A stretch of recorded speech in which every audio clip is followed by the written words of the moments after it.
Hello guys, welcome to my YouTube channel. My name is Harjeet Kaur. हम कर रहे थे लूसन जी की और उसमें हमारा इंडियन पॉलिटी का पार्ट चल रहा है और आज हम करेंगे 3 चीज़ें। ठीक है, सबसे पहले हम देखेंगे कि प्रोसीजर क्या है हमारे कॉन्स्टिट्यूशन को अमेंड करने का। देन हम देखेंगे blend of rigidity and flexibility in the procedure for amendment. ठीक है, क्योंकि हमारा जो अमेंड करने का प्रोसीजर है ना, वो ना तो बहुत ज़्यादा रिजिड है और ना ही बहुत ज़्यादा फ्लेक्सिबल है। ठीक है, दोनों का मिक्सचर है। कैसे है वो हम इस टॉपिक के अंदर डिस्कस करेंगे। नेक्स्ट हम देखेंगे कि फंडामेंटल राइट्स को अमेंड कर सकते हैं या नहीं कर सकते। ये तीनों चीज़ें आज हम पढ़ेंगे। सबसे पहले हम स्टार्ट करते हैं procedure for amending the constitution. तो आगे बढ़ने से पहले वीडियो को लाइक कर देना, शेयर कर देना और चैनल को सब्सक्राइब जरूर कर देना।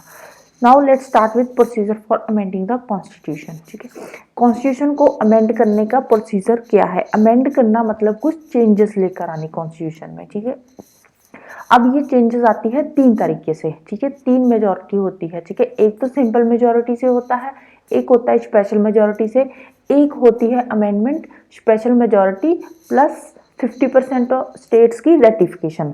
ठीक है, तो ये 3 चीज़ों से हमारा जो कॉन्स्टिट्यूशन है वो हम अमेंड कर सकते हैं। ठीक है, ये 3 जो पॉइंट्स है ध्यान में रखने हैं।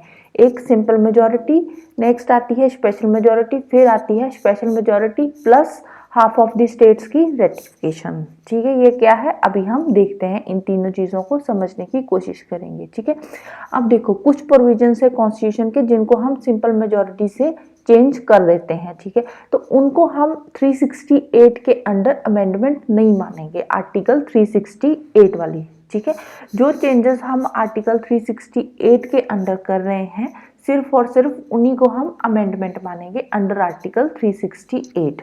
ठीक है, जो सिंपल मेजॉरिटी के साथ कोई अमेंडमेंट हो रही है या हम कुछ ऑल्ट्रेशन कर रहे हैं तो उसको अमेंडमेंट नहीं मानते।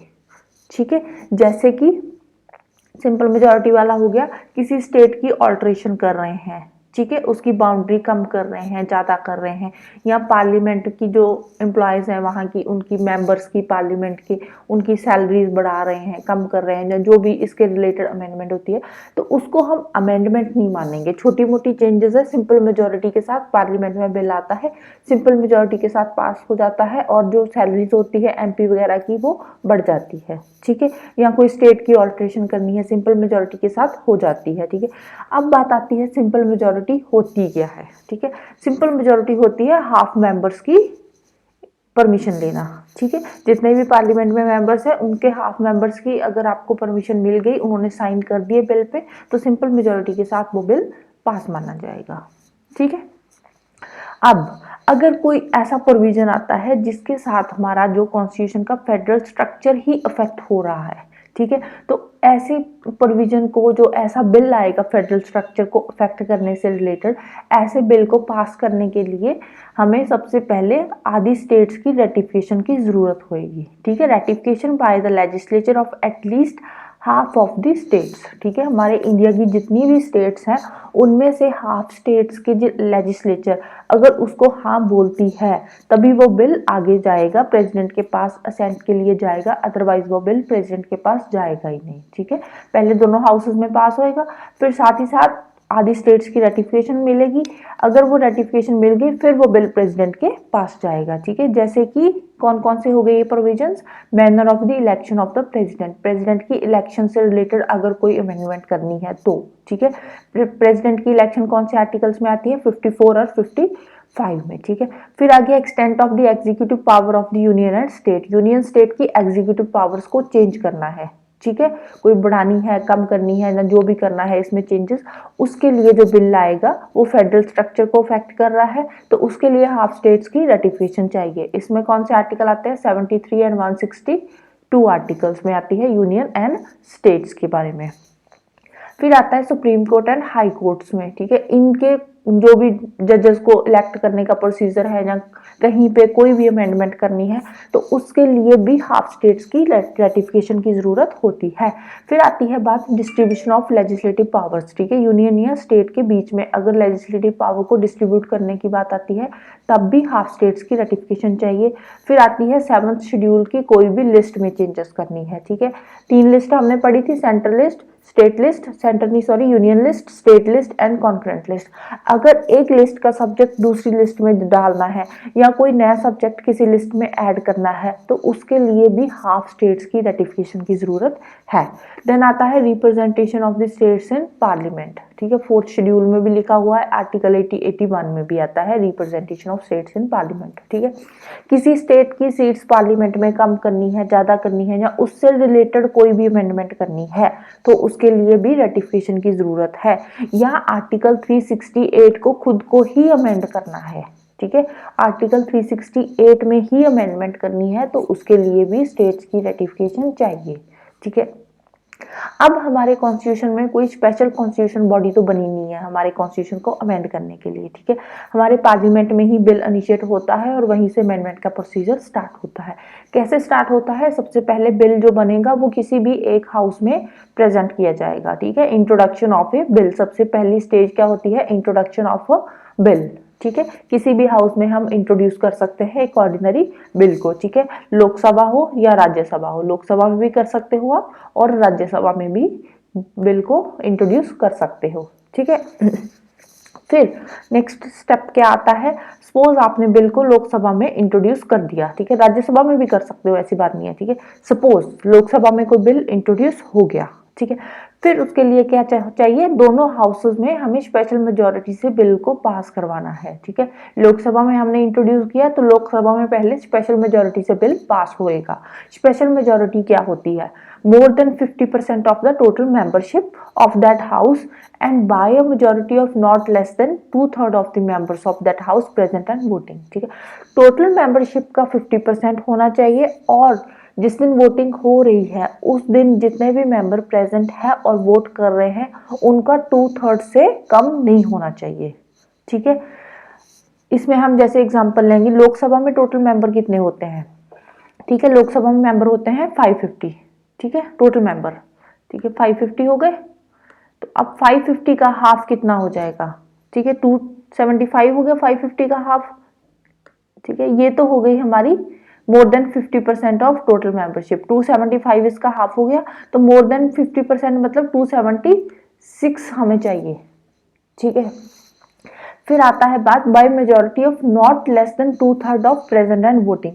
सपोज अब 550 तो टोटल मेंबरशिप है ना लोकसभा की, अब सपोज जिस दिन वोटिंग हो रही है उस दिन 550 मेंबर्स प्रेजेंट नहीं है, उस दिन प्रेजेंट मेंबर्स कितने हैं? 480 है, ठीक है। उस दिन 480 मेंबर्स ही प्रेजेंट है वहां पे हाउस में, ठीक है, और 480 मेंबर्स ने वोटिंग करी, ठीक है, और उस वोटिंग में 2/3 क्या हो जाएगा? 480 का 320 हो जाएगा 2/3, ठीक है। अगर उसमें 320 वोट्स पड़ती है या 320 से ज्यादा 325 वोट्स पड़ गई तो फिर वो बिल लोकसभा में हमारा पास माना जाएगा, ठीक है। 320 क्या है? मोर देन हाफ मेंबरशिप का, टोटल मेंबरशिप का हाफ हो गया। टोटल मेंबरशिप तो 275 ही थी ना, 276 मान लिया हमने, ठीक है। टोटल मेंबरशिप से ज्यादा हो गया तो 320 हो गया, ठीक है। तो अगर 320 या 320 से ज्यादा वोट्स पड़ती है तो वो बिल लोकसभा में पास माना जाएगा और आगे राज्यसभा में चला जाएगा, ठीक है। फिर लोकसभा से राज्यसभा में वो बिल पहुंच जाएगा, ठीक है। सपोज जिस दिन वोटिंग हुई थी उस दिन 480 मेंबर्स ना होकर मेंबर्स होते उस दिन प्रेजेंट 300 ही, ठीक है, 300 मेंबर्स प्रेजेंट होते। तो अब अगर हम 300 का 2/3 देखें तो 300 का 2/3 कितना बनता? 200, ठीक है। अगर उस दिन सपोज 300 में से 210 लोग जो इसके फेवर में वोट डाल देते बिल के, ठीक है, तब भी वो बिल पास नहीं माना जाता। क्यों? क्योंकि वो 276 के से कम थे, ठीक है। तो स्पेशल मेजॉरिटी क्या है? 50% से ज्यादा होने चाहिए टोटल मेंबर का और प्रेजेंट एंड वोटिंग का 2/3 होना चाहिए, ठीक है, मिनिमम 2/3 होना चाहिए, ठीक है। तो फिर लोकसभा में बिल पास माना जाएगा, लोकसभा से फिर जाएगा राज्यसभा में, ठीक है। फिर राज्यसभा में अगेन सेम प्रोसीजर, ठीक है, स्पेशल मेजॉरिटी से पास होएगा। अगर राज्यसभा में भी स्पेशल मेजॉरिटी से पास हो गया तो फिर बिल आगे जाएगा प्रेसिडेंट के पास, प्रेसिडेंट के असेंट के लिए, ठीक है। अगर प्रेसिडेंट ने उस बिल पे साइन कर दिए तो वो बिल फिर आगे क्या बन जाएगा? एक्ट बन जाएगा, ठीक है। ये सिंपल सा प्रोसीजर है इसका, ठीक है। पहले किसी भी हाउस में इंट्रोड्यूस होएगा, वहां पे स्पेशल मेजॉरिटी से पास होएगा, स्पेशल मेजॉरिटी से पास होने के बाद दूसरे हाउस में जाएगा, फिर वहां पे पास हो जाएगा, फिर वहां पे पास होने के बाद प्रेसिडेंट के पास जाएगा, फिर प्रेसिडेंट के साइन होने के बाद वो बिल क्या बन जाएगा? एक्ट बन जाएगा। नेक्स्ट हम देखते हैं blend of rigidity and flexibility in the procedure for amendment. अब अमेंडमेंट के प्रोसीजर में कहाँ पे हमारा कॉन्स्टिट्यूशन रिजिड है और कहाँ पे फ्लेक्सिबल है, ये चीज़ हम देखते हैं। The procedure for amendment is rigid. क्यों रिजिड है? क्योंकि इसको अमेंड करने के लिए स्पेशल मेजॉरिटी की ज़रूरत होती है, एक स्पेशल प्रोसीजर की ज़रूरत होती है, इसलिए हमारा जो अमेंडमेंट का प्रोसीजर है वो थोड़ा सा रिजिड है, ठीक है। बट थोड़ा सा साथ ही साथ फ्लेक्सिबल भी है। फ्लेक्सिबल कैसे है कि हमें अमेंड करने के लिए कोई सेपरेट कॉन्स्टिट्यूएंट बॉडी की ज़रूरत नहीं होती, ठीक है। जैसे कुछ कंट्रीज़ में क्या है कि अलग से कॉन्स्टिट्यूशन को अमेंड करने के लिए बॉडी की ज़रूरत होती है, बट हमारे ऐसा नहीं है। हमारे पार्लियामेंट में ही बिल इंट्रोड्यूस होता है अमेंड करने का भी, और वहीं पे पास हो जाता है, ठीक है। तो कोई भी सेपरेट बॉडी नहीं है कॉन्स्टिट्यूशन को अमेंड करने के लिए। फिर आता है कोई भी बिल जहाँ पे कॉन्स्टिट्यूशन अमेंडमेंट की बात हो रही है वो किसी भी स्टेट लेजिस्लेचर में इनिशिएट नहीं होगा, ठीक है। जो कॉन्स्टिट्यूशनल अमेंडमेंट बिल है वो हमेशा और हमेशा पार्लियामेंट में ही इंट्रोड्यूस होएगा, स्टेट लेजिस्लेचर में इनिशिएट नहीं होएगा, ठीक है। अगर आर्टिकल 368 को ही अमेंड करना है, ठीक है, तो उसको अमेंड करने के लिए भी जो अमेंडमेंट बिल आएगा वो पार्लियामेंट में सेम वे से ही पास होएगा जैसे कि एक ऑर्डिनरी बिल को हम पास करते हैं, ठीक है। बिल्स के भी टाइप्स होते हैं, ठीक है, 3 टाइप्स के बिल होते हैं। ऑर्डिनरी बिल हो गया, एक होता है कॉन्स्टिट्यूशनल अमेंडमेंट बिल हो गया, एक होता है मनी बिल, ठीक है। अब जो मनी बिल होता है ना, जब हम उसको इंट्रोड्यूस करते हैं पार्लियामेंट में तो उसके लिए प्रेसिडेंट की प्रायर परमिशन की जरूरत होती है, ठीक है। अब जो ऑर्डिनरी बिल है वो डायरेक्टली कॉन्स्टिट्यूशन में इंट्रोड्यूस हो जाता है, ठीक है। इन द सेम वे जो कॉन्स्टिट्यूशनल अमेंडमेंट बिल होएगा वो भी डायरेक्टली हम इंट्रोड्यूस कर देंगे पार्लियामेंट में, ठीक है, ऑर्डिनरी बिल की तरह ही, ठीक है। अब जो कॉन्स्टिट्यूशनल अमेंडमेंट बिल है, ठीक है, उसके लिए ज्वाइंट सेशन नहीं होता, ठीक है। अदरवाइज कोई बिल ऑर्डिनरी बिल आया, ठीक है, वो दोनों हाउसेस में पास नहीं हो रहा, ठीक है, किसी न किसी बात में दोनों में झगड़ा हो गया, ठीक है, तो उस केस में क्या होता है, ज्वाइंट सेशन होता है, ठीक है। फिर ज्वाइंट सेशन में वोटिंग होती है। बट यहाँ पे जो कॉन्स्टिट्यूशनल अमेंडमेंट बिल है वहां पे ज्वाइंट सेशन का प्रोसेस नहीं है, ठीक है, यहाँ पे प्रोसीजर इन्होंने डाला ही नहीं है, ठीक है, ज्वाइंट सेशन इसमें होएगा ही नहीं, ठीक है। और जो कॉन्स्टिट्यूशनल अमेंडमेंट बिल है उसको इंट्रोड्यूस करने के लिए प्रेसिडेंट की प्रायर परमिशन की जरूरत नहीं होती, ठीक है, नॉट रिक्वायर्ड। प्रेसिडेंट की प्रायर सैंक्शन की जरूरत नहीं होती कॉन्स्टिट्यूशनल अमेंडमेंट बिल को इंट्रोड्यूस करने के लिए, ठीक है। तो यहाँ पे क्या है, हमारा कॉन्स्टिट्यूशन थोड़ा फ्लेक्सिबल हो जाता है, ठीक है। ऑर्डिनरी बिल की तरह ही हम 368 को भी अमेंड कर सकते हैं, ठीक है, थोड़ा फ्लेक्सिबल भी हो जाता है। और कुछ जगह पे रिजिड भी है, जैसे स्पेशल मेजोरिटी की इन्होंने बात कर दी, ठीक है, या कुछ बिल है जो स्टेट लेजिस्लेचर में हम इनिशिएट नहीं कर सकते, तो वहां पे हमारा कॉन्स्टिट्यूशन थोड़ा रिजिड है, ठीक है, कि जो होना है वहीं पे इंट्रोड्यूस होएगा बिल, ऐसे ही स्टेट लेजिस्लेचर में कोई भी बिल इंट्रोड्यूस नहीं हो सकता, ठीक है। तो मतलब कि हमारा जो प्रोसीजर है अमेंडमेंट का वो थोड़ा सा रिजिड भी है, थोड़ा सा फ्लेक्सिबल भी है, दोनों का मिक्सचर है, ठीक है। फिर बात आती है हाफ ऑफ द स्टेट्स की रेटिफिकेशन की, ठीक है।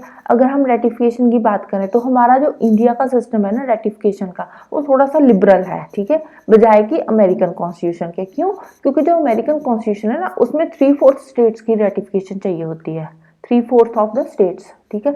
अगर आपने अमेरिकन कॉन्स्टिट्यूशन के फेडरल स्ट्रक्चर में कोई भी चेंजेस करनी है तो उसमें आपको 3/4 स्टेट्स की रेटिफिकेशन चाहिए, ठीक है। हमारे इंडिया में कितनी थी? हाफ ऑफ द स्टेट्स, ठीक है। तो बहुत डिफरेंस है दोनों चीजों में, ठीक है। अब आती है बात आगे अमेंडमेंट ऑफ आर्टिकल 368, ठीक है। अब 1971 में जो इस आर्टिकल को अमेंड करने का प्रोसीजर था जो भी था, ठीक है, उसमें 1971 में प्रेसिडेंट के लिए ये ऑब्लिगेटरी कर दिया कि उसको कोई भी कॉन्स्टिट्यूशनल अमेंडमेंट बिल आता है तो उस पर प्रेसिडेंट को अपना असेंट देना ही पड़ेगा जब वो बिल लेजिस्लेचर से पास होकर प्रेसिडेंट के पास पहुंचता है तो, ठीक है। तो 1971 से पहले ये ऑब्लिगेटरी नहीं था, 1971 के बाद ये प्रेसिडेंट के लिए ऑब्लिगेटरी कर दिया कि कोई भी बिल कॉन्स्टिट्यूशनल अमेंडमेंट बिल अगर वो पास होकर पार्लियामेंट के दोनों हाउसेस में से पास होकर प्रेसिडेंट के पास पहुंचता है तो उस बिल पे प्रेसिडेंट को अपने साइन करने ही पड़ेंगे, ठीक है। नेक्स्ट आता है हमारा फंडामेंटल राइट्स को अमेंड कर सकते हैं या नहीं कर सकते, ठीक है। अब जब तक गोलकनाथ केस नहीं आया था, ठीक है, तब तक क्या था कि कॉन्स्टिट्यूशन का कोई भी ऐसा पार्ट नहीं है जिसको हम अमेंड ना कर सकें। ठीक है, पूरे के पूरे कॉन्स्टिट्यूशन को हम अमेंड कर सकते हैं। फिर बात आती है 1967 की। 1967 में आया था गोलकनाथ केस। ठीक है, उसमें बेंच बैठा था 11 जजेस का। ठीक है, 11 जजेस में से 6 जजेस ने उसके फेवर में वोट करी। ठीक है, और उसके बाद सुप्रीम कोर्ट ने अपने ही प्रीवियस डिसीजन को ओवर रूल कर दिया। ठीक है, क्या बोला फिर आई कॉन्स्टिट्यूशन अमेंडमेंट एक्ट 1971।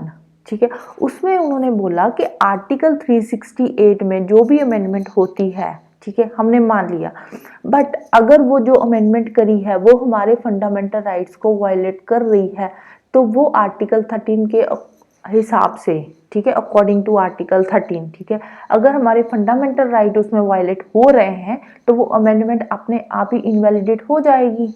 ठीक है, तो फिर आप ये कैसे बोल सकते हैं कि कॉन्स्टिट्यूशन का कोई भी पार्ट अनअमेंडेबल है। ठीक है, सारे दो कुछ पार्ट तो ऐसे हैं ना हमारे कॉन्स्टिट्यूशन के जो अमेंड नहीं हो सकते आर्टिकल 13 के अकॉर्डिंग। ठीक है, 1971 में ये जजमेंट आई थी, तो उसमें ये बात बोली थी, ठीक है, कि कोई भी ऐसी अमेंडमेंट जो 368 के अंडर हो रही है बट वो हमारे फंडामेंटल राइट्स को अब्रिज कर रही है, तो वो आर्टिकल 13 के अकॉर्डिंग अपने आप ही खत्म हो जाएगी। ठीक है, तो फिर आर्टिकल 368 क्लॉज 3 में भी ये बात लिखी हुई है। ठीक है, कि कोई भी ऐसा लॉ आता है जो हमारे फंडामेंटल राइट्स को अफेक्ट कर रहा है, ठीक है, तो वो अपने आप ही नल एंड वॉइड हो जाएगा। ठीक है, तो फिर जो 24th कॉन्स्टिट्यूशनल अमेंडमेंट आई उसमें फिर चैलेंज किया केशव नंदा भारती केस को। ठीक है, ये पहले गोलकनाथ केस आया था, फिर आया केशव नंदा भारती केस। ठीक है, फिर जो केशव नंदा भारती केस आया था ना, उसमें फिर से सुप्रीम कोर्ट ने अपनी ही जजमेंट को ओवर रूल कर दिया। ठीक है, ओवर रूल करके क्या बोला, जो गोलकनाथ के केस में सुप्रीम कोर्ट ने जजमेंट दी थी, उसमें सुप्रीम कोर्ट ने क्या बोला उसी जजमेंट को ओवर रूल करके कि कॉन्स्टिट्यूशन का कोई भी ऐसा पार्ट नहीं है जिसको हम अमेंड ना कर सके, इंक्लूडिंग फंडामेंटल राइट्स। ठीक है, हम फंडामेंटल राइट्स को भी अमेंड कर सकते हैं। ठीक है, गोलकनाथ केस में पहले क्या बोला था कि फंडामेंटल राइट्स को हम अमेंड नहीं कर सकते। ठीक है, बट केशवानंद भारती केस में आकर सुप्रीम कोर्ट ने क्या बोल दिया, प्रीवियस जो भी उन्होंने डिसीजन दिया था उसी को ओवर रूल करके कि नहीं, हम कर सकते हैं, हम हर एक चीज को अमेंड कर सकते हैं इंक्लूडिंग फंडामेंटल राइट्स।